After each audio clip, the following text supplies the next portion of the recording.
Assalamualaikum warahmatullahi wabarakatuh. Perkenalkan, nama saya Muhammad Muslih, nomor induk mahasiswa 2019 012 056,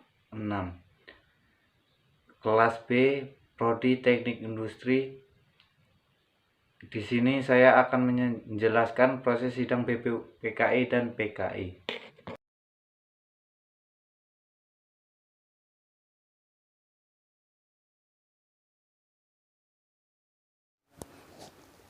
Proses sidang BPUPKI. 1. Sidang pertama BPUPKI tanggal 29 Mei sampai 1 Juni 1945.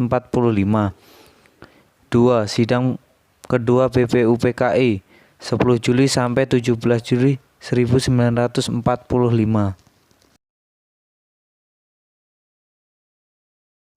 Sidang pertama BPUPKI 29 Mei sampai 1 Juni 1945. Dan dalam sidang tersebut BPUPKI mengadakan acara pelantikan yang bersamaan dengan acara pembukaan sidang pertama yang berada di sebuah gedung bernama Chow Sang In. Acara resmi dari sidang BPUPKI yang pertama dilaksanakan pada tanggal 29 Mei tahun 1945 untuk membahas tentang dasar negara.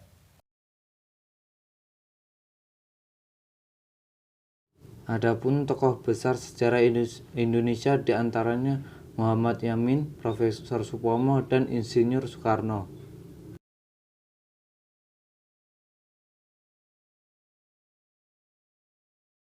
Pada tanggal 29 Mei tahun 1945, Mr. Muhammad Yamin untuk pertama mengemukakan 5 asas untuk dasar negara Indonesia. Asas tersebut diantaranya sebagai berikut: 1. Asas peri kebangsaan, 2. Asas peri kemanusiaan, 3. Asas peri ketuhanan, 4. Asas peri kerakyatan, 5. Asas kesejahteraan rakyat. Pada tanggal 31 Mei tahun 1945, Profesor Dr. Mr. Supomo juga ikut mengemukakan 5 asas sebagai dasar negara Indonesia yang berbunyi: 1. Asas persatuan, 2. Asas mufakat dan demokrasi, 3. Asas keadilan sosial, 4. Asas kekeluargaan, 5. Asas musyawarah. Dan pada tanggal 1 Juni tahun 1945, Insinyur Soekarno juga ikut mengemukakan 5 sila yang sampai saat ini kita kenal sebagai Pancasila. 5 rumusan tersebut ialah: 1. Sila kebangsaan, 2. Sila internasional dan kemanusiaan, 3. Sila mufakat dan demokrasi, 4. Sila kesejahteraan sosial, 5. Sila ketuhanan yang Maha Esa.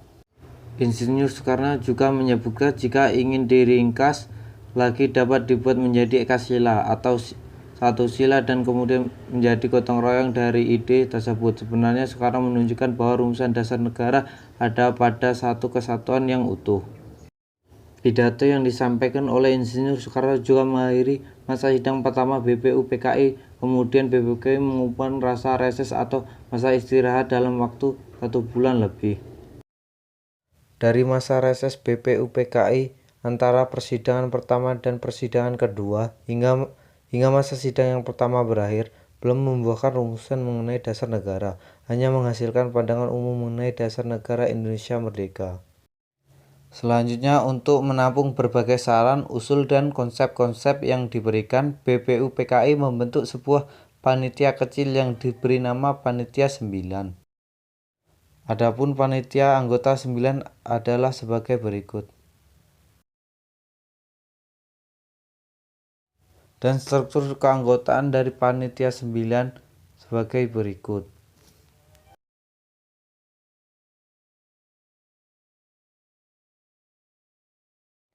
Tepat pada tanggal 22 Juni 1945, Panitia 9 merumuskan dasar negara Indonesia atau yang dikenal sebagai Piagam Jakarta, Jakarta Charter, yang pada saat itu disebut sebagai Gentleman Agreement.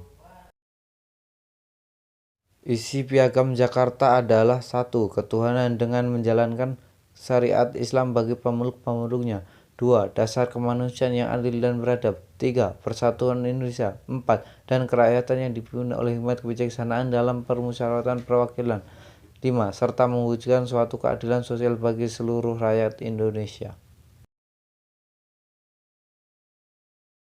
Sidang kedua BPUPKI yang dilaksanakan pada tanggal 10 Juli sampai 17 Juli 1945.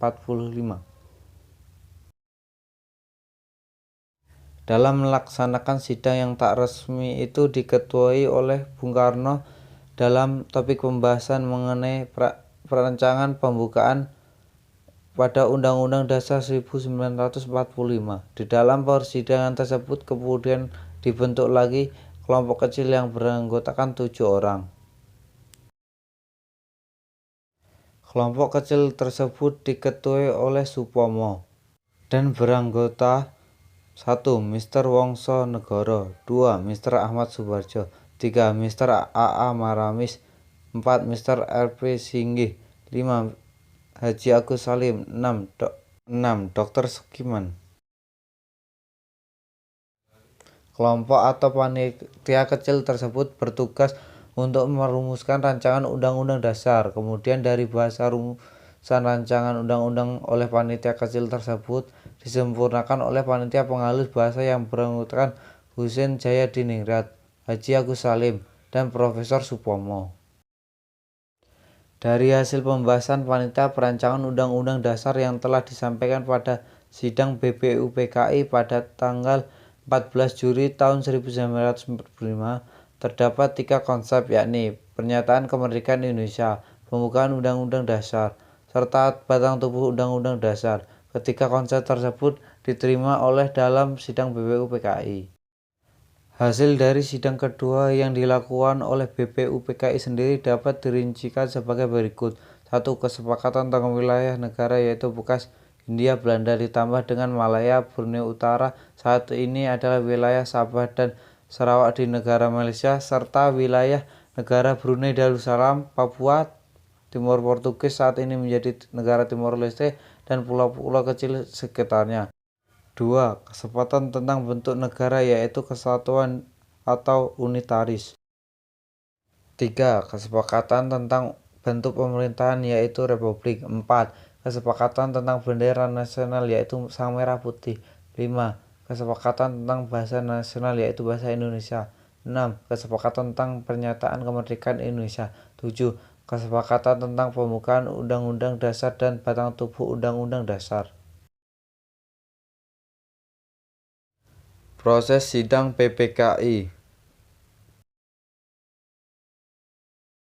dikutip dari situs Kementerian Pendidikan dan Kebudayaan. Dalam perjalanannya, PPKI melakukan 3 kali sidang. Sidang ini baru digelar setelah proklamasi kemerdekaan.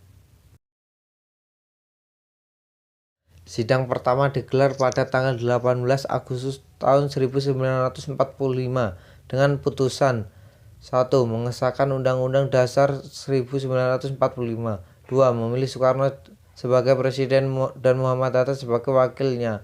3. Membentuk Komite Nasional untuk membantu tugas Presiden sementara sebelum dibentuknya MPR dan DPR. Sidang kedua pada tanggal 19 Agustus tahun 1945 yang menghasilkan 1. Pembagian wilayah Indonesia yang terdiri atas 8 provinsi.